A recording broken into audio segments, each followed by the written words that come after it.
You were born in 1835 Beijing, a girl from a low-ranking family. In the grand machinery of the Qing Dynasty, you are an unremarkable cog. Nobody lights lanterns to celebrate your arrival. The midwife goes home, and life continues.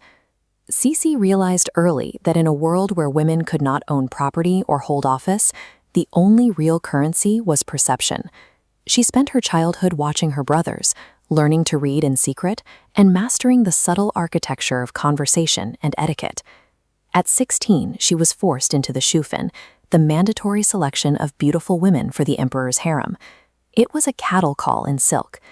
Eunuchs examined her walk, her hands, and her face, rejecting girls for everything from their posture to the shape of their eyebrows.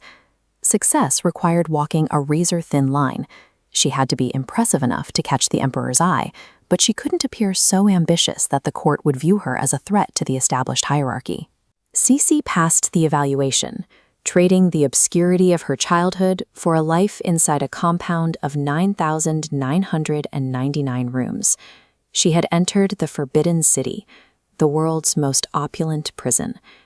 The Forbidden City was a maze of walls within walls.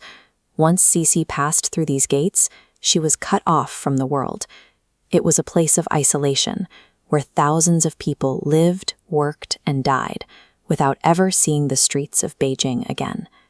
She entered as a noble lady, the 5th rank out of 8 concubine tiers. At this level, she was irrelevant. She had 2 servants, small quarters, and no access to the emperor, who was preoccupied with a country he was already struggling to manage. Harem life was defined by a maddening, competitive boredom. Since every other woman was a rival for the emperor's attention, alliances were rare. Cixi spent her days perfecting her painting and studying court etiquette, the only weapon she had in a system designed to keep her silent. In 1855, she finally engineered a way to be noticed, catching the emperor's attention and securing a summons. A year later, she gave birth to a son, the emperor's only surviving male heir. In the Forbidden City, an heir was the ultimate political leverage. As the mother of the future emperor, Cixi was promoted to the 2nd highest rank in the harem. She was no longer a 5th-tier nobody, she was a power player. While Cixi secured her rank, the empire was burning. In 1860, British and French forces marched on Beijing and engaged in a 3-day looting spree, leaving the old summer palace in ruins. The emperor responded by retreating to a hunting lodge to smoke opium, leaving the capital to fall. When the emperor died in 1861, Cixi's 5-year-old son became the new ruler. However, 8 senior court officials immediately seized control of the regency. These men had the official seals and the institutional power. They expected Cixi to step aside. Cixi refused to be sidelined. She formed a secret alliance with the official Empress Dowager Cixi and the late emperor's brother, Prince Gong. Together, they waited for the 8 regents to make a mistake.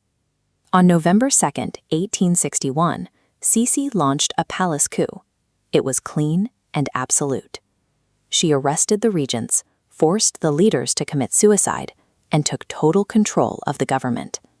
At the time, she was only 25 years old. She spent the next decade working 16-hour days, managing military logistics and foreign treaties. But because she was a woman, she could not sit with her officials. She ruled from behind a yellow silk screen, conducting the business of the empire from behind a curtain. By seizing the regency, Cixi had successfully outmaneuvered her rivals within the palace, but she had also tied her own survival to an imperial system that would now require her constant intervention to protect it from mounting pressure. In 1875, her son died at 19 without leaving an heir. The succession crisis threatened to spark a civil war that could have ended the dynasty right then. To keep her grip on power, Cixi made a controversial choice. She installed her 3-year-old nephew as the new emperor, Guangxu. This kept her in the role of regent, ensuring she would remain in the role of regent for an entirely new generation. By the 1880s, Cixi was the most powerful person in China, but she was also the most deeply isolated. Her allies were dead or sidelined, and her court had become an echo chamber filled with officials who were too terrified of her to tell her the truth. The consequences of this isolation were devastating. China suffered embarrassing military losses to France and Japan, paying massive indemnities and ceding territory. the myth that the Qing military could defend itself against modern powers was effectively dead. When the adult Emperor Guangxu tried to launch a massive modernization program called the 100 Days Reform, Cixi struck again. In a 3-day coup, she placed the emperor under house arrest on an island in the Palace Lake, where he would remain for the rest of his life. Cixi had once again protected her own position and the conservative base that supported her.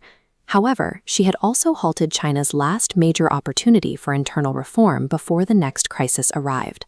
In 1900, the Boxer movement began sweeping toward Beijing. They were a nationalist force targeting foreign missionaries and Chinese Christians, fueled by a belief that their rituals made them immune to foreign bullets. Perhaps exhausted by decades of foreign aggression, Cixi made a fatal decision. She threw the weight of the imperial government behind the Boxers and declared war on 8 foreign nations at the same time. The defeat was total. A multinational force of 20,000 soldiers captured Beijing and marched into the Forbidden City. Cixi, the most powerful woman in Asia, was forced to flee the capital disguised as a peasant. Negotiating from exile, she was forced to accept the Boxer Protocol. China was ordered to pay 450 million taels of silver, a sum so massive it equaled the government's entire annual revenue, with interest payments scheduled to run until 1940. This desperate attempt to push back the foreign powers resulted in the total financial subjugation of the empire. Cixi had spent her life trying to hold the dynasty together, but this miscalculation ensured its eventual collapse. When Cixi returned to Beijing in 1902, she finally began implementing the very reforms she had previously crushed. She abolished the 1,000-year-old civil service exams and began discussing a move toward a constitutional government. But it was too late. On November 14, 1908, Emperor Guangxu died in his island prison. Forensics would later find arsenic levels in his body 2,000 times higher than normal. Cixi herself died the very next day. Her chosen successor was Puyi, a 2-year-old boy.